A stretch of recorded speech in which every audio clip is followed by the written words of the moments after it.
El Espíritu está haciendo cosas sorprendentes en medio de nosotros. Y cuando leemos la primera carta de Juan, descubrimos cosas que hace el Espíritu Santo maravillosas. Hemos visto cómo el Espíritu nos lleva a amar de una manera inagotable.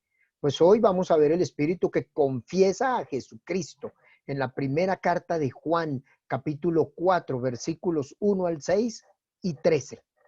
Existen momentos críticos que requieren un discernimiento muy específico, un discernimiento enfocado que nos permita a nosotros ver la voluntad de Dios, de dónde viene, cómo funciona esa voluntad de Dios.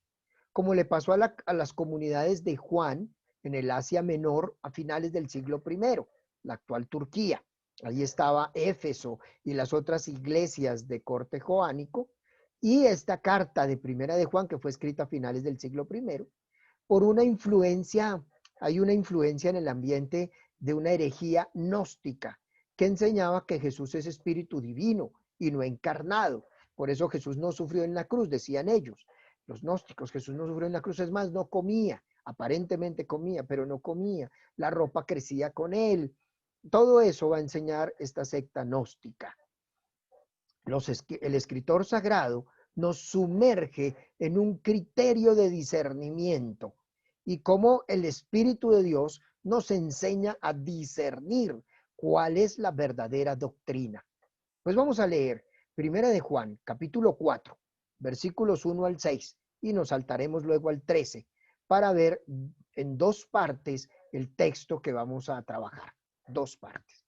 Leamos primero los versículos 1 al 3. Primera de Juan 4, del 1 al 3. Queridos, no se fíen de cualquier espíritu, sino examinen los espíritus que vienen de Dios, pues muchos falsos profetas han salido al mundo. Podrán conocer en esto el Espíritu de Dios. Todo espíritu que confiesa a Jesucristo venido en carne es de Dios. Y todo espíritu que no confiesa a Jesús no es de Dios. Ese es el anticristo, el cual han oído que iba a venir. Pues bien, ya está en el mundo. ¿Qué tal esa exhortación de este autor sagrado de Juanito, como le escribe a sus comunidades? Miren el primer elemento que nos muestra unos criterios de discernimiento en Primera de Juan. Unos criterios de discernimiento. Primero, plantea el conflicto. Vean el conflicto, observen el conflicto. Saber si Jesús es solo espíritu o se encarnó y caminó con nosotros. Ese es el conflicto. Saber si Jesús ya sabía todo lo que le iba a pasar o tuvo que ir descubriendo las cosas humanamente, porque en la humanidad de Jesús fue donde se reveló su divinidad. Así que ahí está el conflicto. Unos dicen, no, Jesús era espíritu puro y entonces él no padeció, aparentemente sufrió, pero realmente no sufrió. Él lo sabía todo. Por eso no preguntaba a los discípulos porque lo sabía todo. Sí, pero hay textos que nos muestran que preguntaba a los discípulos como si él no supiera. En fin, los gnósticos de este final del siglo I dicen que Jesús es espíritu, que él es creado por Dios y que además el Espíritu Santo es como un ángel superior.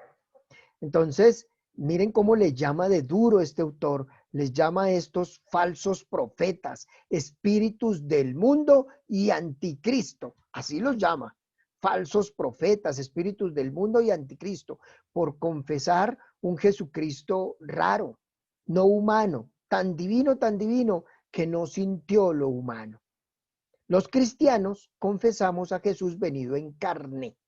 El Espíritu nos conduce a confesar que Jesucristo participó de nuestra naturaleza humana, como lo muestra el Evangelio de Juan en el capítulo 1, versículo 14. La palabra se hizo carne y habitó entre nosotros. Es Dios que se mete en nuestra historia porque se encarna, se mete para encarnarse.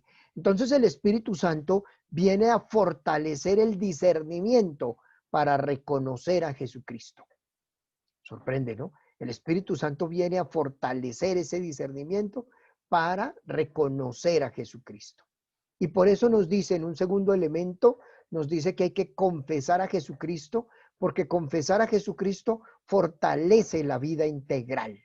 Miren cómo es eso de que fortalece la vida integral. Lo dice el texto, somos hijos de Dios. Y además somos vencedores. Y somos espirituales porque venimos de Dios. ¿Estás tomando nota? Somos hijos de Dios, somos de Dios, le pertenecemos a Dios. Y somos vencedores, nacimos para vencer y estamos para vencer. Y somos espirituales porque venimos de Dios. Y tenemos el espíritu de la verdad. Lo dice claritico allí en el versículo 6. Tenemos el espíritu de la verdad que nos ha dado Jesús y que nos ha dado el Padre. Y además pertenecemos a Él. Le pertenecemos. Si somos de Dios, le pertenecemos a Dios. Y debemos ser fieles a nuestra pertenencia. Si yo le pertenezco a Dios, tengo que ser fiel a Dios. Y no solo eso, 5, 6, conocemos a Dios como Padre. Y al conocer a Dios como Padre, sabemos la voluntad del Padre, descubrimos la voluntad del Padre. Y además nos aleja de los criterios del mundo. Los criterios del mundo quieren eliminar el sentido del sufrimiento. Entonces todo lo que sea debilidad, sufrimiento y hasta vejez es malo. Eso no vale. Hay que fortalecerse porque eso es malo ser débil, es malo sufrir. Y resulta que Jesús nos salvó a través de su sufrimiento y hace que el sufrimiento tenga valor, tenga sentido, tenga fuerza.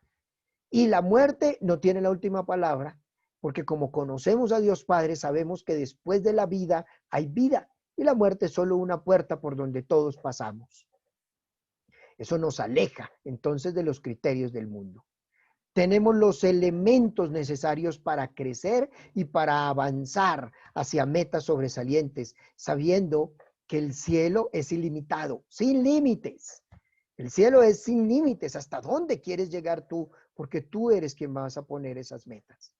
Así que estos dos elementos nos muestran a nosotros cómo el Espíritu de Dios dentro de nosotros confiesa a Jesucristo y por tanto fortalece nuestra vida interior. Quiero que tomes cuenta de la palabra fe, fuerza espiritual, fe, con F fuerza, con E espiritual. Fe, fuerza espiritual que te va a ayudar a crecer y avanzar. Tenemos una fuerza para el discernimiento y la fuerza para el discernimiento se llama Espíritu Santo. Él es la fuerza para discernir, para saber lo que viene de Dios y lo que no viene de Dios. Confesamos a Jesucristo como venido de Dios, encarnado, metido en nuestra historia a través de nuestra Madre María.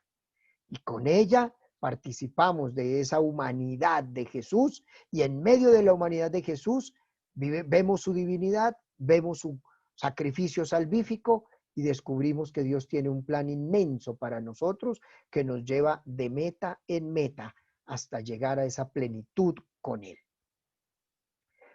Si te ha gustado el tema, ponle me gusta. Y si crees que tienes que avanzar en discernimiento, prepárate, porque tendremos nuestros talleres de discernimiento de carismas, donde profundizaremos los elementos de los carismas y los del discernimiento, para crecer y fortalecer nuestra vida en el Espíritu. Tú eres embajador del Espíritu. Como embajador del Espíritu estás para confesar que Jesucristo se encarnó, se metió en la historia, caminó con nosotros, y por eso María, nuestra madre, es el orgullo de nuestra raza. Eres hijo de Dios, porque le perteneces a Dios.